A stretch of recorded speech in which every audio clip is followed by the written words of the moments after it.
Welcome to the Mischief. I'm Vallen, and this is Roots 2. Today we're going to be covering some passive mobs, as well as some new rituals. So as you can see here, I currently have a new little kind of sanctuary set up, near my little Roots base with the new stuff here. And there have been some updates. There is new progress coming, and I'm not covering all of it, as before this is a bit by bit, but I will be getting into some of it. So as you can see here, we've got a few new items. Now, I'm not going to be going over all of these. These are things that will be coming out and being used more in the future, but we currently have here Spirit Herb, Dwindle Dust, and Totem Fragments, as well as more use for the Pyre, which is what I'm going to be covering mostly today, as well as a few other items. But these three down here I'm not really going to get into. I was just showing you that there are some new items over there, and I made this little new area here with some of the rune stones, which you can also craft for yourself. Now, if you find one of those moonbeams coming from the sky and it's showing down, if you throw some of these rune stones on top of smooth stone, or if you throw smooth stone down on that spot where the central moonbeam is, it should convert your regular smooth stone into rune stone, which then you can craft runestone bricks, or you can craft some chiseled runestone as you see fit here, just adding in a little bit of flint and you get chiseled runestone. And it may be required in some of the rituals that you may perform in order to have like a 3-meter tall or a 4-meter tall one with it being topped with some kind of chiseled runestone. As you see here, I currently have just like something resembling a circle for this ritual. But if you want to start off into this, it's just going to require access to your herb lore book that you have here. But before we do that, before we start getting into rituals, I would like to show off some of the new mobs that you probably notice in Roots 2. And that is going to be here. We've got your regular deer, which they're the equivalent of kind of like a cross between a cow and sheep as far as Minecraft goes. They may drop leather, they may drop mutton, I believe, like sheep do. And you'll find these ones with the antlers, these ones without. There's no real difference there as to how they are. Just, you may find them wandering around in the wild. On top of that, you may also find some of these guys, little sprouts. They come in a few different colors, and they may also drop some beets or other type of creative things just wandering around in the world. They're fairly passive. None of these really should attack you, but there are fairies now. There are fairies that you may find in fairy pools, which I will show you in a moment. The fairy pools may be dotted around randomly, and the fairies come in different colors and such, and they may, if slain, drop fairy dust, which can be useful as a light source, which is really pretty, but they also have alternate uses for determining a certain kind of noumena in the area, which noumena I will get into in a bit later. First, let me show you what one of the fairy pools looks like. This, my friends, is what a fairy pool will look like, or at least the general idea. Typically surrounded by some kind of birch trees, maybe a few oaks intermingled as well, and you might not even recognize that it is a fairy pool because, as you see here, there are no fairies. It's just a pool. Well, if it becomes nighttime, you're more likely to find these fairy pools because they will start spawning in that area, and then you'll have your little glow bugs, flying around, and you can. If you so desire, kill them for fairy dust. Now, I spawned these in. Of course, I wouldn't slay these cute little guys. They are really adorable. Look at them.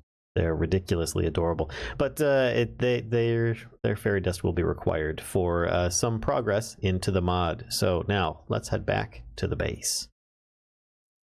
As before, I had mentioned how you probably want your book of herb lore. Well, that is very, very important because in it will actually tell you about pyres, how to make one, as you see here, then a pyre ritual, how to actually start one, as well as the Sylvan Glow ritual, which is what you'll need in order to, your gateway into more rituals for now. And but as well, on top of that, you're going to probably need to make a lectern, which is very simple. And it's actually kind of just a way of displaying items, which it also displays how on here you can, activate that and use it properly. You'll notice I have a lectern currently made here, and I I put a book on there, or put ink sac, you know, I could put a sword, whatever items you'd like to put in place. It should hold those items in there. In fact, it may hold multiples, but we're going to get to that momentarily. For the meantime, though, you'll probably want to also make a divination plate. These here are actually made with, as I said before, some fairy dust, nether quartz, and a couple rune stones, which you will therefore want to toss, as before, smooth stone onto the moonbeam coming from the sky in one of the little stone circles you may find around the world. Now, I'm not going to be showing that off because it is fairly basic. It's similar to an Alfheim portal, where you throw ingredients in and a bunch of ingredients come out, if you're familiar with Botania.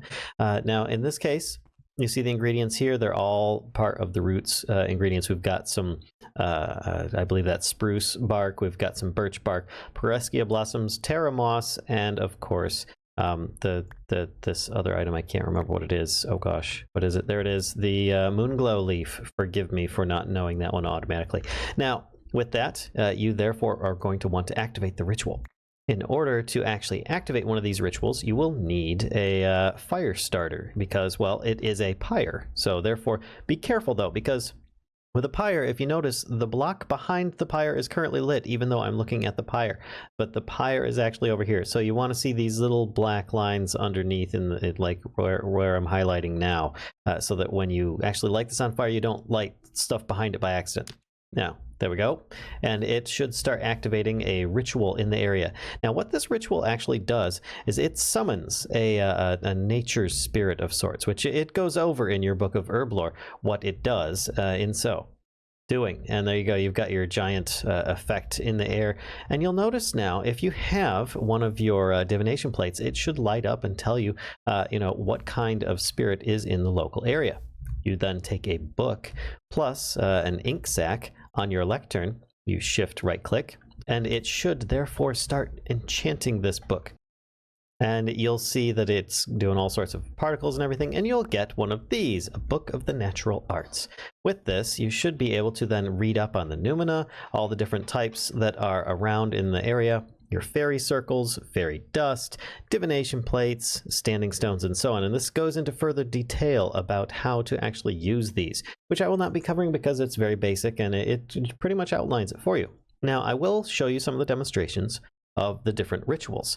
That's going to be the ritual of life, ritual rite of the storm, ritual of light, rite of regrowth, storm of fire, wall of winds, and ritual of the warden. Now, to demonstrate the first one, the ritual of life. This one here is basically with some birch bark, 2 different pieces, which you're going to want to separate on your hotbar. They don't have to be like separate or anything, but if you try putting them in together, you know, it'll put them in together like so. But you do so and insert all these things. Of course, I had the book open. It was oak bark, birch bark, birch sapling, and a terra moss. Of course, there is another requirement. If you read there, it says that these items this needs to be performed in an area where there is a grove of 4 birch trees minimum. So of course I am just kind of quickly growing some up here, and I have all these crops over here. Now I'm going to try and you know, harvest some of this stuff here. I will be right back. So as you can see here, I have a pyre in amongst a bunch of birch trees. Necessarily in this case, I need at least 4. Plus I've got a volunteer here who is mostly injured. He is my horse here. Now I also have a bunch of ingredients. I've got 30 oak bark, 30 birch bark, 30 terra moss, 30 birch saplings, and another 30 birch barks. There we go, and you can see here that the current situation is it will put out a large pulse in the area. Now let me place down a bunch of plants that we can start growing, and you'll notice that they'll start getting the different particle effects. And you can see it does not give any kind of regenerative effect, but it does give off, once found, a bunch of, well, bone mealing boosts to a large area. You'll start seeing the particle effects happen on the different crops as it slowly works its way through the ingredients. It starts using them up a little bit at a time. Now, if I were to stop this at this moment, I would have partial stacks of these items left over. And of course, you'll have to be careful if you have things that are a little too close to this. It may not activate properly, so you'll have to find the right placement and spacing for things to actually function. It also may need to have the birch trees relatively close, but not too close that it's going to, you know, kind of overlap the fire. Now, you'll notice horse is good. Terramoss spores, these guys are growing really fast now, as would any other crops in the area, but it does not, as before, give any kind of regenerative or protective effect, as one might think from the description. Alright, so let's say that I actually wanted to stop this ritual from happening. Well, I could just pull the ingredients back out by right-clicking on it. Eventually, it will burn itself out. It will actually continue going on for a little bit, and it will eventually stop. There you go. It just finished off. Now let's get into the next one here. We've got the Rite of the Storm. Alright, now this one here does not necessarily require the birchwood trees in the nearby area, but it does require some old roots, oak bark, lily pads, vines, and beetroot seeds. And this one here, as the book says, invokes a torrent of rain from the heavens and keeps fire at bay for all creatures within its radius. So let's get this going with a little fire starter action. And there we go. And within moments, you'll see that there is a large cloud, actually really cool effect, up above that will then start creating a kind of a rainy area, I guess. If I start putting fire down, you'll start seeing that there are some advantages to this. I'm on fire, but you'll notice that I take damage, but I instantly go back out. So I'm effectively being rained on right now. And yes, my particles are currently on, so you can see that it is not a matter of me turning off rain particles or anything. It's basically giving a wet area to this, to a point. I mean, you can see that this is currently burning at the moment, but I just wouldn't take any damage from it. On top of that, you know, it keeps fire at bay for all creatures within its radius. That's pretty much what it's going to do. It's going to make sure to saturate the area.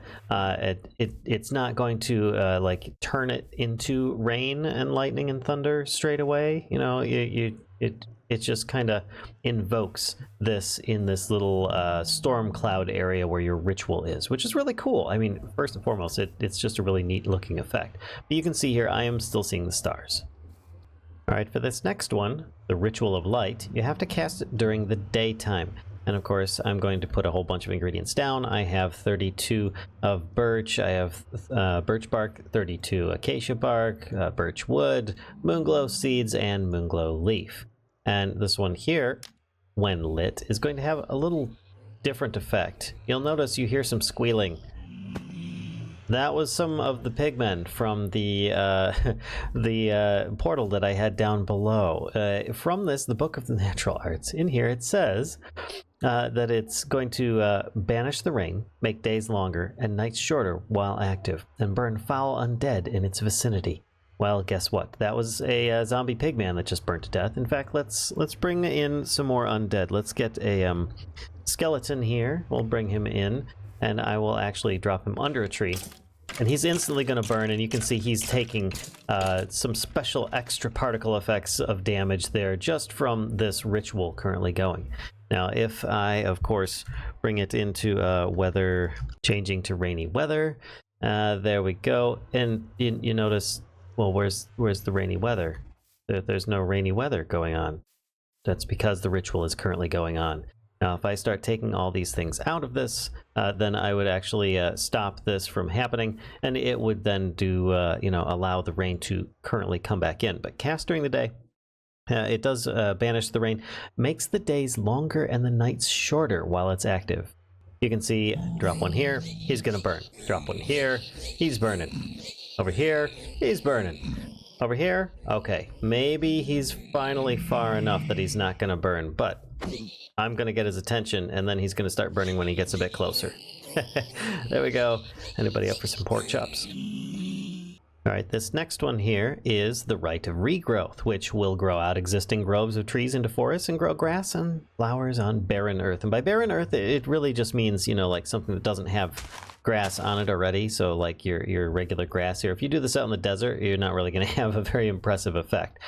So therefore, you can just put in all your ingredients, as you saw there, which just in case it's a bunch of spruce, oak, terra moss, terra moss spores, and spruce barks, of course. So let's get this going, light it up, and you'll start seeing some other effects going on here. And through the magic of this, already one birch sapling has grown up. Flowers are starting to spawn into the area, as well as, well, there's another tree there. We've got ourselves some flowers came in as well. And it's just looking pretty cool. It's just going to keep on spawning in, like bone mealing the ground. It's going to be bringing in a bunch of trees and stuff, kind of in a natural way though. So if you're looking for a more natural effect to an area, you don't want to just run around and plant a bunch of saplings and such of your own. You could always do this to revitalize the area yourself in a more natural setting. And depending on how many ingredients you really want to put in, you could have it running for a very long time, or you could just have it run for a little bit to dot a few of these around, and it won't require quite as many ingredients as one might normally use. Alright, this next one is a bit more dangerous, and I hesitate to do this so close to my base, but I'm going to do it anyway. I'm just going to use minimal stuff, and I could always pull the ingredients back out.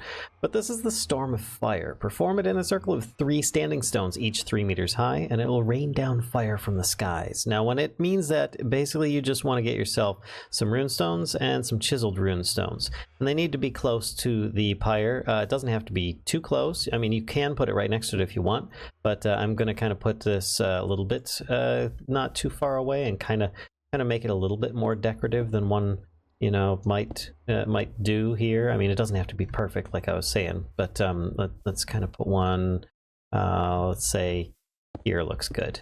Sure, why not? And I'm under a tree. Let's, oh, that was very poorly placed. There we go, done. And now add the ingredients. 2 acacia barks, which will need to be put in separately, charcoal, blaze powder, and wild root. Light it up, and then you get yourself your firestorm. Now you'll see here you get some really cool effects. It comes down and starts lighting the entire place on fire. So I'm going to quickly put that out though and stop this before it kills my entire place. Oh my gosh, stop. It covers quite an area as well. Oh my gosh, make it stop. Make it stop. Why did I do this so close to my base? This next ritual, Wall of the Winds. It forces away all creatures with a mark of evil with a powerful gust of wind. So basically any hostile mobs are going to be pushed away more or less with this. You just need to, of course, add in the ingredients as they have here, which is going to be birch bark, spruce bark, paraskia bulbs, paraskia blossoms, and a feather. Of course, I've got large quantities of these so that it can continue on for quite some time. Now, let me grab a hostile mob. Let's see, let's get some skeletons. I know that they're probably going to burn up in the sun, but we might as well toss one here. And you can see he gets blown quite a distance. Of course, he is in the sunshine, but let's toss one over here. Down, there we go. Bye, see you later. You can just keep launching all sorts of them, getting launched everywhere. Good distance, armor or otherwise, they're going to get blown away. So it's not necessarily a mob spawn prevention area, but it is definitely going to keep mobs away for a very large radius. So if you have some kind of important project going on, this could really be you know, good for you. Put it down, skeleton horse, because that's of course not a hostile mob. It's not going to you know, push him away. Now a spider. Let's grab one of these here, and I'm going to show you. We of course are blowing the spiders away, and of course during the daytime spiders are still going to get blown away because the time of day shouldn't make any difference. They are still considered a hostile mob because during the evenings they are going to just automatically attack the player. So those guys are going to get you know, blown away regardless, which it can be quite a lot of fun for this kind of ritual. And of course, I have this ritual here, Ritual of the Warden, with a totem fragment, which is not exactly an easy thing to come by, but you do get several of them. And of course, the recipe for that I'll show you in a moment. Bone meal, paraskia bulb, spirit herb, and oak bark. Now, the totem fragments, let's see here. I think I've got totem fragments. Recipe for this is going to simply be taking a totem of undying with a hammer. And you should be able to get several chunks from that in a crafting grid. You just put the two next to each other. And then, of course, start that up. Ritual goes, and in the area, I have a cow with 5 hearts. I try hitting him, and look, nothing happens. He doesn't, oops, he doesn't get hurt because that's what this ritual's all about. Protection. Perform in a circle of standing stones with 3 that are 3 meters high and 3 that are 4 meters high. Prevents all injury to creatures near it. And you'll notice I have 3 3-meter high totems and 3 4-meter high totems, or rune stones. Sorry, runestone pillars. But with that, it should prevent any injury in there. I mean, I bring a horse in here, I can chop him with my sword, and nothing happens. He takes the damage like he's being attacked, but he doesn't actually take any parts of damage at all. And of course, this will affect just about anything in the area. So let's bring in here a creeper pal and see how things go with him. And of course, he's getting blown away by the other ritual I've got over there. But you can see he's not taking any damage either. So this will affect anything in the area. So you want to be careful if somebody gets one of these rituals going beneath you when you're about to spawn in a wither. You might have some difficulty. But then again, you'll be protected too. So hey, at least you'll have that going. So I hope you guys enjoyed today's video on Roots 2 rituals. There is more in the works, and there is actually more rituals than what I've shown here.